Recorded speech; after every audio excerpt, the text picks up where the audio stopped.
오늘은 스가랴가 본 네 번째 환상입니다. 이 네 번째 환상은 우리 종교개혁자 루터가 말하기를 뭐라고 이야기했냐면은 구약에 나타난 복음이다. 구약에 나타난 복음이다 라고 말할 정도로 굉장히 복음적인 내용입니다. 우리가 생각하기를 구약은 율법, 신약은 복음 이렇게 생각하는 경향이 많이 있는데 구약에도 복음의 내용이 틀림없이 있습니다. 그러나 확실하게 보이지 않고 조금 희미하게 보일 뿐입니다. 그래서 바울은 이 사실을 어떻게 고백했냐면 고린도전서 13장 12절 말씀에 보니까 이렇게 이야기를 합니다. 우리가 지금은 거울로 보는 것 같이 희미하나 그때에는 얼굴과 얼굴을 대하여 볼 것이요 지금은 내가 부분적으로 하나 그때에는 주께서 나를 아신 것 같이 내가 온전히 알리라 라고 말합니다. 거울로 보는 것 같이, 지금 거울이 아니고 그때 당시의 거울은 청동 거울입니다. 그래서 희미하게 보이죠. 그러니까 율법을 지금은 우리가 희미하게 볼 수밖에 없지만 그때에는 주께서 다시 오시면 얼굴과 얼굴을 보는 것 같이 확실하게 볼 것이고, 내가 부분적으로 지금은 알고 있지만 복음을 부분적으로 알고 있지만 그때에는 주께서 오시면은 주께서 나를 아신 것 같이 내가 복음을 확실하게 안다라고 그렇게 고백을 하고 있습니다. 그래서 오늘 이 스가랴가 본 이 네 번째 환상을 통하여서 이 안에 감추어진 이 복음의 비밀이 무엇인지를 여러분들과 한번 파헤쳐 볼 수 있기를 바랍니다. 오늘 이 말씀을 잘 들으시면 루터가 왜 이 네 번째 환상이 구약에 나타난 복음인가를 우리가 이해할 수 있게 될 것입니다. 우리 스가랴가 본 네 번째 환상 속으로 한번 살펴 들어가 보도록 하겠습니다. 1절 보죠. 대제사장 여호수아는 여호와의 천사 앞에 섰고 사탄은 그의 오른쪽에 서서 그를 대적하는 것을 여호와께서 내게 보이시니라. 지금 환상 속에 보는데 여러분도 환상을 한번 보십시오. 지금 어떤 장면이 연출되고 있는가? 이 장면은 여러분 대제사장 여호수아가 재판받는 장면입니다. 그렇게 생각하시면 제일 좋아요. 피고는 대제사장 여호수아, 검사는 누굴까요? 사탄이라고 나오죠. 사탄. 변호사는 누굴까요? 여호와의 천사. 판사는 누굽니까? 여호와 하나님. 그럼 스가랴는 어디 있을까요? 스가랴는 재판석에 딱 앉아 있습니다. 그러면 여러분 대제사장 여호수아가 뭐 그래 잘못한 일이 많아서 이렇게 피고인석에 서서 하나님께 재판을 받고 있을까요? 그 당시 상황을 조금 알아야겠죠. 바벨론에서 이스라엘 백성들이 70년간 포로 생활하고 이스라엘로 돌아와서 성전을 재건하기 시작했습니다. 그런데 이스라엘 백성 중에 일부입니다. 일부가 이렇게 생각하는 사람들이 있었어요. 성전을 다 재건하면 이제 성전에서 뭐 합니까? 제사를 드려야 되는데 이 제사를 드릴 때 제사를 주관하는 사람이 누구냐면 대제사장입니다. 오늘 본문에 보니까 이 대제사장의 이름이 무엇이냐면 여호수아다라고 나옵니다. 이 앞에 여호수아 아닙니다. 지금 여호수아입니다. 여호수아, 동명이인 여호수아입니다. 그런데 이 여호수아가 어떻게 제사를 집례할 수 있겠는가? 이 직분에 대한 조금 혼란이 있었습니다. 그 이유가 무엇이냐면은 이 여호수아가 어디서 태어났냐면은 바벨론에서 태어났거든요. 그러다 보니까 바벨론에서 이방인 땅에서 태어난 사람을 어떻게 우리가 대제사장으로 인정할 수가 있고 그 사람을 어떻게 하나님께 예배드리는 우리의 모든 죄를 대속하는 그 제사장의 직무를 그 사람에게 맡길 수가 있는가에 대한 의문을 가진 사람들이 백성 중에 있었다라는 것이죠. 70년간 잡혀갔다 와도 아직까지 정신 못 차리고 있는 겁니다. 이런 상황 속에서 하나님께서 이 백성들을 불쌍히 여기셔서 이 여호수아를 다시 한번 하나님께 세워주시기를 원하시는 겁니다.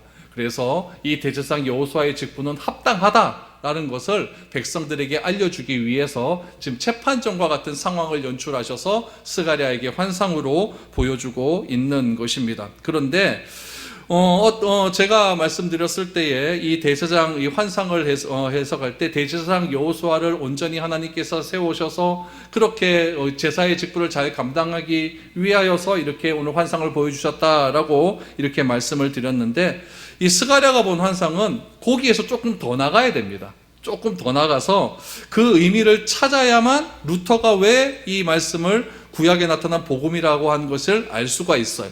먼저 1차적으로 여러분들이 생각할 것은 지금 피고석에 누가 있다? 대제사장 여호수아가 있다. 이걸 먼저 생각하시면 좋습니다. 스가랴가 환상을 우리에게 본 것을 우리에게 길로써 적어 주었습니다. 그런데 스가랴의 환상을 우리도 어떻게 보아야 되냐면은 제3자의 입장에서 본다라고 한다면은 우리도 어떻게 볼 수 있냐면은 우리도 스가랴처럼 재판석에 앉아서 볼 수밖에 없는 거예요. 재판이 어떻게 되는가 이렇게 볼 수밖에 없는 것이죠. 그런데 우리가 앉아있는 자리는 재판석이 아니라 어디에 앉아있다고 생각을 하셔야 되냐면은 여호수아가 앉아있는 피고인석에 앉아있다라고 생각을 하셔야 됩니다. 지금 피고인석에 앉아있는 대제사장 여호수아는 하나님께서 개인의 지도력을 다시 회복시키기 위해서 피고석에 앉아있는 것이 아니라 지금 누구를 대표해서 앉아있는 거냐면은 이스라엘을 대표해서 앉아있는 거예요. 이스라엘을 대표해서 앉아있다라고 한다면 오늘 본문의 맥락을 쭉 보면은 그 대표의 자리는 곧 우리의 자리입니다. 우리도 피고석에 앉아있다라고 생각을 하시면 좋습니다. 그러면은 여러분, 내가 만약에 재판을 하는데 피고석에 앉아있다라고 생각을 하면 누구 말에 귀를 기울일 것 같습니까? 먼저 검사 말에 기울이겠죠. 이 검사가 나의 죄를 어떻게 이야기하는가. 또 변호사 말에 귀를 기울이겠죠. 변호사는 이 검사가 죄를 지적할 때 이것을 어떻게 변호할 수 있겠는가. 그래서 이것들이 종합되어서 누가 판결을 내립니까? 판사가 판결을 내릴 때 제발 무슨 죄 나와라? 무죄 나와라. 이것을 간절히 기대하는 마음으로 재판에 임할 것입니다.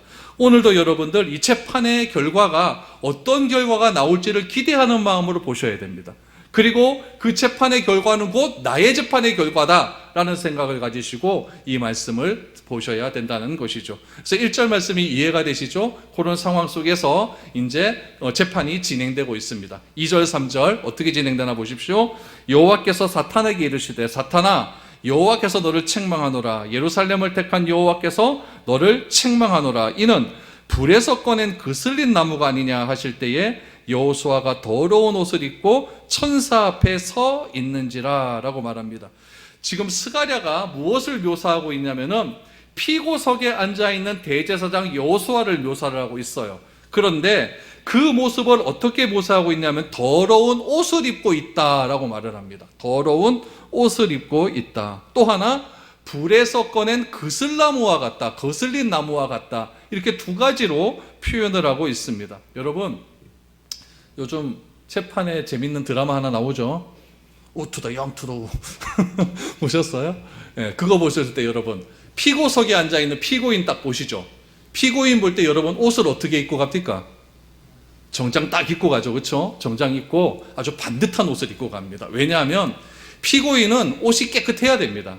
옷이 깨끗하고 그 가운데 섰을 때 당당하게 이야기를 해야 자기가 정당하다는 것이 판사에게 입증이 될 수 있기 때문에 그래요. 근데 오늘 본문에 나타난 피고인은 어떻게 나타났느냐? 더럽습니다. 일단 어느 정도로 더냐면 여러분 우리 불장난할 때 그슬린 나무 보면 시커멓지 않습니까? 또 시커먼 그슬린 나무 앞에 우리가 불장난 말하면 그 그슬림이 우리 얼굴에 막 묻어져서 더러워지지 않습니까? 일단 그런 모습이에요. 또 하나 더러운 옷을 입고 왔다. 더러운 옷을 입고 왔다는 건 냄새가 풀풀 난다는 거 아니에요. 이 말은 다시 말하면 무슨 의미냐면은 지금 이 피고가 죄 지은 현장에서 즉시로 잡혀왔다는 것을 의미하는 겁니다. 그러니까 뭐 죄를 지은 지 오래되고 10년 되고 20년 되고 이게 아니라 직결 재판에 넘겨진 거예요. 죄 지은 현장에서 바로 잡혀왔다라는 것을 알게 있는 것이죠. 그렇다면 여러분, 피고가 죄 지은 현장에서 즉시로 잡혀와서 재판석에 서 있다고 한다면, 앉아 있다고 한다면 이 피고가 무죄받을 확률이 있을까요? 없을까요? 이건 제로입니다. 이건 틀림없이 유죄를 받을 수밖에 없다는 이야기예요. 그런데 이 스가랴는 이 피고의 모습, 대제사장의 모습을 통해서 이 대제사장은 누구를 대표한다고 그랬습니까? 이스라엘을 대표하고 그 이스라엘을 대표하는 것은 곧 누구를 가리킨다? 나를 가리킨다고 한다면 스가랴는 지금 환상을 통해서 보여주고 있는 거예요. 나의 실존은 어떤 존재인가? 나의 실존은 나무에 그슬린 나무처럼 더러운 존재다. 나의 실존은 더러운 옷을 입고 죄의 현장에서 잡혀온 그런 사람처럼 냄새나고 굉장히 더러운 존재임을 스가랴는 지금 이 재판의 장면을 통해서 우리 인간의 모습이 이렇다라는 것을 보여주고 있는 것이죠. 이스라엘은 생각을 하는 거예요. 자신들이 죄를 지은 건 인정을 해요. 인정을 하는데 죄에 대한 결과로 어디 갔다 왔습니까? 바벨론 갔다 왔죠. 70년 징역살이하고 온 거예요. 징역살이하고 와서 내가 석방되었다고 한다면은 그리고 석방돼서 끝난 것도 아니고 지금 하나님의 거룩한 성전을 건축하고 있다고 한다면 나는 이제 깨끗해졌다라고 생각할 수 있어요. 내가 죄된 몸이 어떻게 내가 성전을 지을 수 있겠는가? 나는 70년 징역살이도 다 했고 이제 다 끝났으니까 하나님께서 용서해 줬기 때문에 우리를 고향 땅으로 보내주신 것이 아닌가? 그래서 우리는 성전 짓고 있는 것이 아닌가? 이래서 자기들은 깨끗하다라고 생각을 했을 수도 있습니다. 그러나 아닙니다. 스가랴가 생각하시게 할 때에 이스라엘은 아직도 깨끗해지지 않았어요. 그래서 우리 첫 번째 환상 속에서 기억하실지 모르겠는데 하나님께서 붉은 말을 탄 환상을 통하여서 뭐라고 말씀하셨냐면은 제발 나에게로 돌아와라. 제발 나에게로 돌아와라. 왜 그럴까요? 그들이 징역살이 70년 살이하고 고향에 왔음에도 불구하고 아직까지 하나님께 돌아오지 않았기 때문에 그렇습니다. 이 얘기는 아직까지 그들이 죄인이기 때문에 그렇습니다. 그래서 하나님께서는 스가랴에게 첫 번째 보내주신 환상을 통해서 제발 나에게 돌아와라. 제발 나에게 돌아와라. 이렇게 간절한 마음으로 외쳤고, 두 번째에서 나는 너희를 질투한다. 무슨 말이라고 했죠? 나는 너희를 사랑한다. 정말 사랑한다. 그러니 돌아와 달라. 라고 그렇게 하나님께서 간절한 마음으로 외치고 있다는 이야기입니다. 이스라엘 백성들은 그렇게 고생을 했음에도 불구하고 아직까지도 자기의 죄를 뉘우치지 않는 뭐였다? 죄인이라는 겁니다. 우리도 똑같다라는 이야기죠. 우리도 똑같다는 이야기죠. 이런 죄인인 우리를 사탄은 어떻게 고소하고 있을까요? 1절 말씀을 다시 보시면 사탄은 여호수아의 오른쪽에 서서 지금 대적하고 있습니다. 그의 오른쪽에 서서 그를 대적하고 있는 것을 대적한다라는 것이죠. 여호수아가 너는 얼마나 큰 죄인인지를 지금 사탄이 낱낱이 고하고 있는 겁니다. 여러분, 죄를 하나씩 드러내고 있는데 지금 어디서 드러내고 있냐면은 재판장에서 드러내고 있는 거예요. 그럼 누가 듣습니까? 재판석에 있는 사람이 다 듣는 거예요. 변호인도 들어요. 재판장도 들어요. 또 누가 듣습니까? 내가 듣는 거예요. 검사가 여호수아의 죄는 이렇습니다. 여호수아의 죄는 이렇습니다. 여호수아의 죄는 이렇습니다. 그러면 그 말을 들을 때 기분이 좋을까요? 안 좋을까요? 나쁘죠. 그런데도 말을 못합니다. 왜 말 못할까요? 맞는 얘기하니까요. 그러니까 아무 말도 못하는 거예요. 사탄은 그렇게 우리 여호수아를 고소하고 있는 거예요. 그런 고소가 사탄이 여러분 여호수아를 고소하는 것이 그 여호수아만의 고소이겠습니까? 우리의 죄도 그렇게 사탄은 늘 언제나 고소하고 있습니다. 하나님, 저 인간 저런 죄를 지었습니다. 하나님, 저 인간 저런 죄를 지었습니다. 하나님, 교회를 다닌다고 하면서도 우상을 숭배합니다. 하나님보다 더 사랑하는 것이 그렇게 많습니다. 하나님, 저 사람을 어떻게 하면 좋겠습니까? 무지막지한 곳으로 하나님께 그렇게 대적하고 있다는 이야기입니다. 여러분, 오늘 이 시간 우리도 예배 자리에 앉아 있습니다. 얼마나 멋지게 앉아 있습니까? 멋지게 예배 드리고 있지만은 우리의 실상은 어떤 모습일까요? 불에 그을린 나무와 같습니다. 더러운 옷을 입고 있는 그런 존재라는 사실이죠. 그래서 사탄의 고소로 우리가 무죄 받을 수 있는 가능성은 있다 없다? 없습니다. 우리는 유죄를 받을 수밖에 없는 거예요. 여러분, 그렇다면 재판할 필요가 있겠습니까? 없겠습니까? 이건 재판할 필요도 없는 상황이라는 거예요. 그런데 여기서 멋진 역전이 나옵니다. 사탄의 의도대로, 검사의 의도대로 재판이 진행이 되지 않습니다. 여러분, 2절을 다시 보시면은 하나님께서, 판사이신 하나님께서 죄를 고소하는 사탄을 향하여 무엇이라고 하는지 보십시오. 책망하노라, 책망하노라. 두 번이나 반복해서 말합니다. 여러분, 판사가 피고인을 향하여 책망해야 될 것 같은데 피고인의 죄를 고소하는 사탄을 향하여서 책망하노라, 책망하노라 라고 말을 합니다. 그리고는 4절과 5절 말씀해 보니까 이렇게 말씀하십니다. 여호와께서 자기 앞에 선자들에게 명령하사 그 더러운 옷을 벗기라 하시고 또 여호수아에게 이르시되 내가 내 죄악을 제거하여 버렸으니 내게 아름다운 옷을 입히리라 하시기로 내가 말하되 정결한 관을 그의 머리에 씌우소서 하매 곧 정결한 관을 그의 머리에 씌우며 옷을 입히고 여호와의 천사는 곁에 섰더라. 하나님이 천사들에게 여호수아가 입고 있는 더러운 옷을 다 벗기라 라고 말씀하십니다. 또 하나님께서 내 죄악을 제거했으니까 이제 아름다운 옷을 입어라 라고 말을 합니다.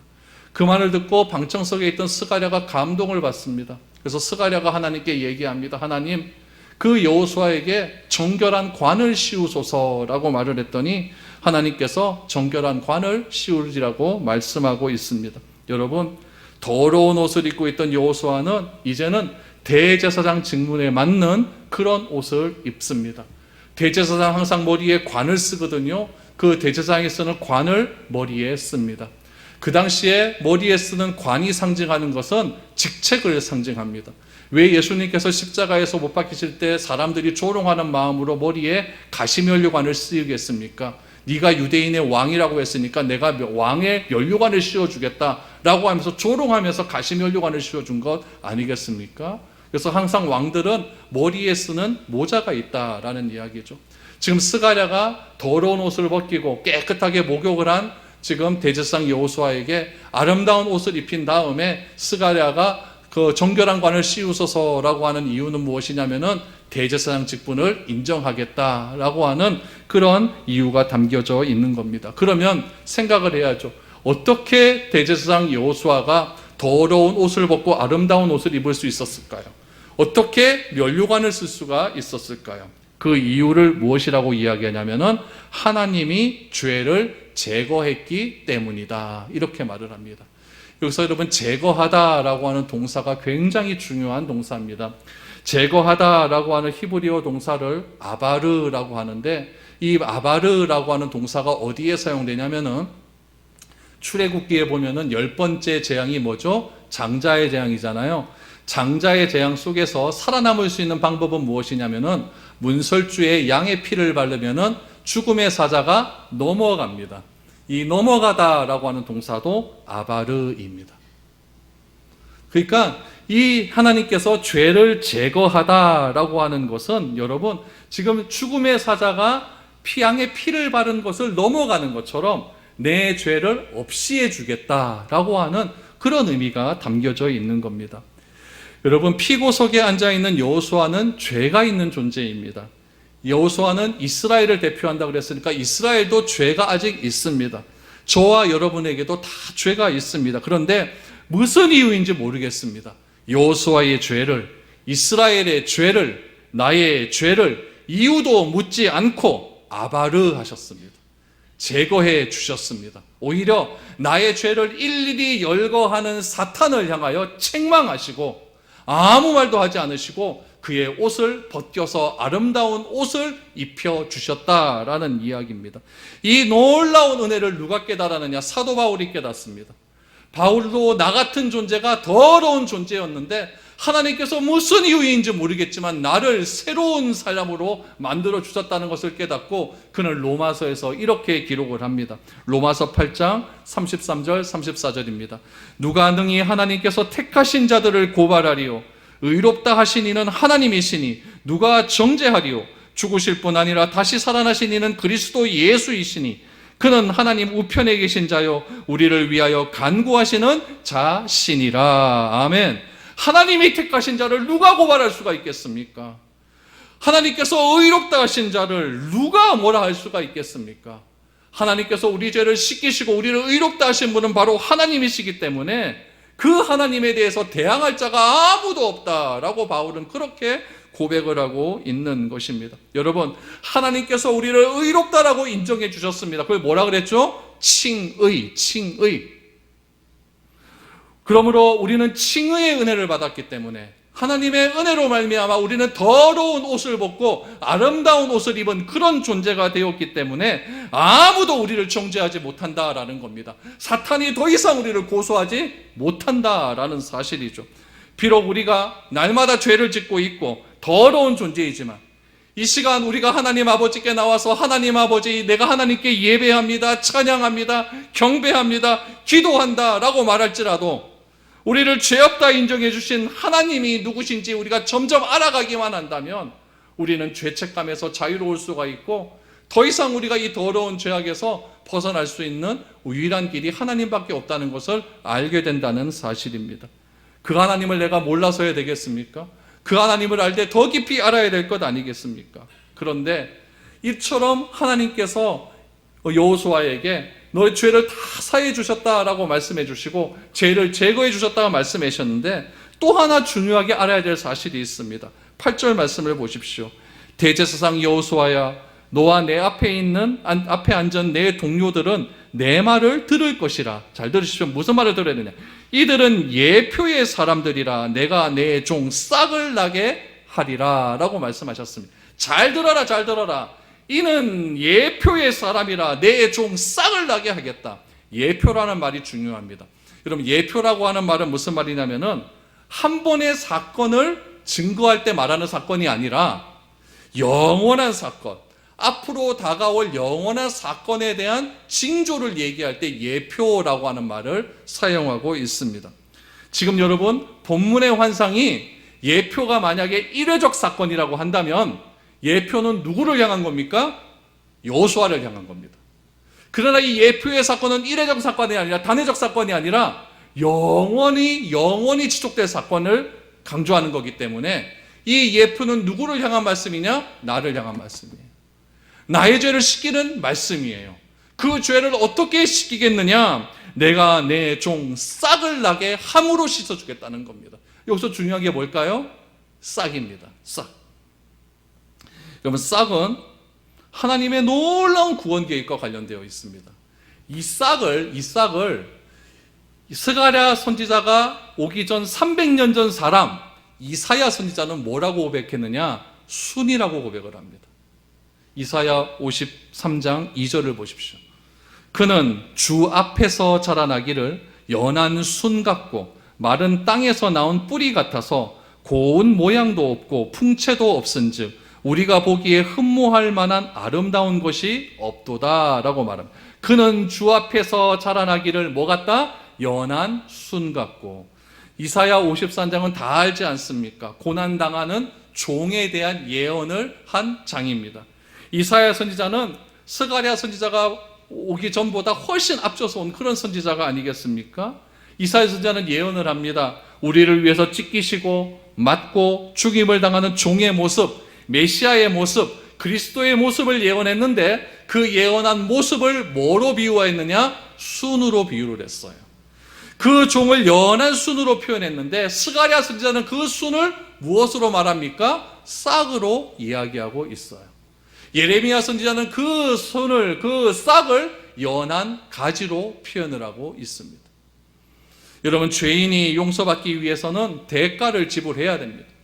그 대가를 하나님께서는 스가랴 선지자에게 싹으로 보여주셨고 이사야 선지자에게는 순으로 보여주셨고 그로 인해 우리가 용서받게 된다는 것을 스가랴 선지자에게 환상으로 그렇게 보여주고 있다라는 이야기죠. 그 싹이 스가랴의 환상 속에서 어떻게 표현될까요? 오늘 1절 말씀을 다시 보십시오. 1절에 보니까 그 싹을 이렇게 표현합니다.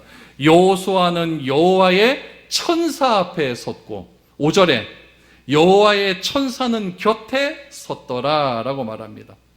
여러분, 여호수아 옆에 또 한 분이 있었는데 그분이 누굽니까? 여호와의 천사라고 표현을 합니다. 그럼 여러분, 여호와의 천사는 싹은 사탄이 하나님께 여호수아의 죄를 고소하는 것을 들었을까요? 안 들었을까요? 들었죠. 그럼 변호사가 해야 될 일은 뭡니까? 그 죄가 아님을 변호해야겠죠. 근데 오늘 본문 말씀해 보니까 천사가 하는 말이 나옵니까? 안 나옵니까? 단 한마디도 안 나옵니다. 이런 변호사가 세상 천지에 어디 있습니까? 여러분, 그러나 이 천사, 여호와의 천사는 변호인으로서 어떻게 여호수아의 죄를 변호하고 있냐면은 말로 변호하는 것이 아니라 자신의 삶으로서 변호하게 됩니다. 피고의 죄를 대신 짊어지기로 결심했기 때문에 그렇습니다. 그래서 자신이 입고 있던 아름다운 옷을 누구에게 줍니까? 여호수아에게 입혀주는 겁니다. 그분이 바로 우리의 죄를 대신 짊어지시고 십자가를 지신 누구입니까? 예수 그리스도이십니다. 그래서 바울은 로마서 13장 14절에서 이렇게 이 상황을 이야기합니다. 오직 주 예수 그리스도로 옷 입고 정욕을 위하여 육신의 일을 도모하지 말라. 더러운 옷을 벗겨버리시고 아름다운 옷을 우리는 입어야 됩니다. 그 옷을 바울은 의의 옷이다 라고 말을 합니다. 의의 옷을 입는 순간 우리는 칭의의 은혜를 입게 되는 거예요. 칭의의 인애를 입은 우리가 해야 할 일은 무엇이냐? 정욕을 위하여 육신의 일을 도모하지 않는 삶을 사는 겁니다. 그런 삶을 우리는 뭐라고 하냐? 성화라고 말을 하는 것이죠.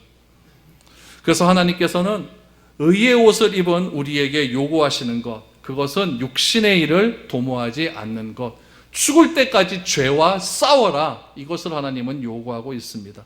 그리고 죽을 힘을 다해 싸우는, 죄와 싸우는 그런 우리를 향하여서 하나님께서 약속을 한 가지 해 주십니다. 그 약속이 7절에 보니까 세 가지로 구체적으로 나와 있습니다. 7절을 보시죠. 만군의 여호와의 말씀에 내가 만일 내 도를 행하며 내 규례를 지키면 내가 내 집을 다스릴 것이요 내 뜰을 지킬 것이며 내가 또 너로 여기 섰는 자들 가운데에 왕래하게 하리라 라고 말합니다. 내 도를 행하며 내 규례를 지키면, 너가 이제 더러운 옷을 벗어버리고 아름다운 옷을 입었는데 그 아름다운 옷을 입은 네가 죄와 싸우기 위해서 내 도를 행하며 내 규례를 지키면, 첫 번째, 너의 집은 하나님께서 다스리겠다라고 약속해 주십니다. 여러분, 다스린다라고 하는 말이 정치적인 다스림이 아닙니다. 대통령이 나라를 다스린다 할 때 그 다스림이 아니에요. 영적인 다스림을 뜻하는 겁니다. 하나님의 통치를 의미하고 있는 거예요. 하나님께서는 세상의 출세와 야망을 위해서 자신의 모든 삶을 바치는 사람보다 죄와 싸우기 위해서 아름다운 옷을 입고 육신의 일을 도모하지 않고 자기 정욕을 위해서, 영속을 위해서 살지 않고 주님의 의를 위해서 살아가기로 결단하는 사람, 그렇게 하기 위해서 내 도를 지키며 내 도를 행하는 자들에게 너의 집을 다스릴 것이다 라고 약속해 주셨다는 이야기입니다. 여러분, 이것이 경건의 비밀입니다. 그래서 하나님은 이 경건의 비밀을 가진 자와 함께 하시고 경건의 비밀을 가진 자에게 그의 집을 내가 영원토록 다스릴 것이다 라고 약속해 주십니다. 두 번째, 내 뜰을 지킬 것이다 라고 말을 합니다. 여러분, 성경에서 말하는 뜰은 성전의 뜰을 이야기합니다. 성전의 뜰. 근데 이스라엘 백성들이 BC 586년에 바벨론인에서 성전이 완전히 파괴될 때 성전의 뜰이 누구에 의해서 침략을 당했냐면 이방인의 발바국에 완전히 다 짓밟아 버렸습니다. 이 성전의 뜰을 지키겠다라고 하는 것은 이방인으로부터 성전을 보호하시겠다, 1차적인 목표. 2차적인 조격은 뭐냐면은 우리가 성전 아닙니까? 내가 거하는 모든 지역 가운데, 내가 거하는 모든 행동 범위 가운데 어디일까요?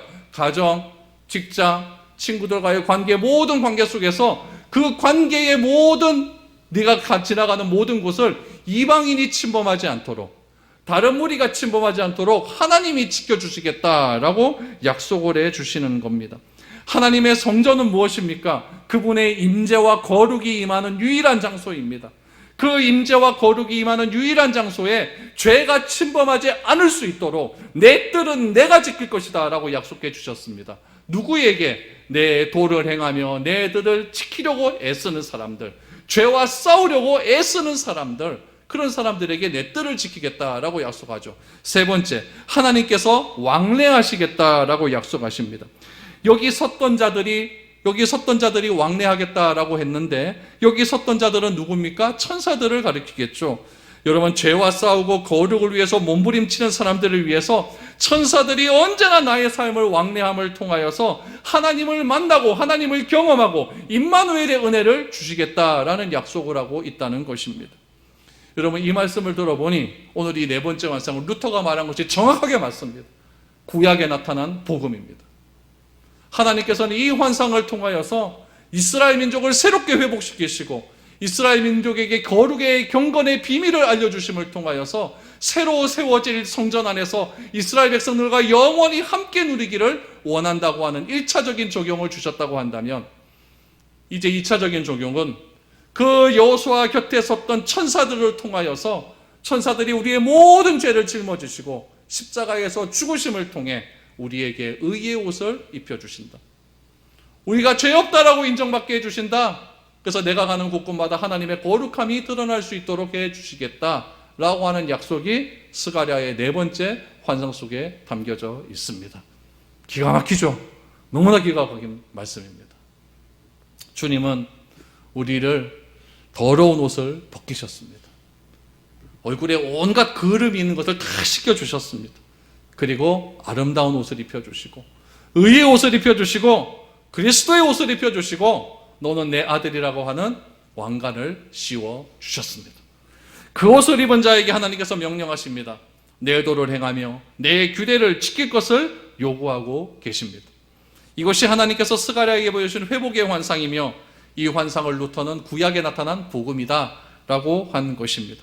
이 하나님의 약속을 기억하십시오. 이 하나님의 약속을 이번 한 주간 동안 꼭 붙들고 가시기를 바랍니다. 그래서 항상 죄와 싸우며 거룩한 삶을 살기 위해 경건의 비밀을 지킨 자로서의 삶을 충실히 행하여서 여러분들의 집과 여러분들의 뜰과 여러분들이 가는 모든 곳곳마다 하나님의 임마누엘의 영광이 함께할 수 있기를 축복드립니다.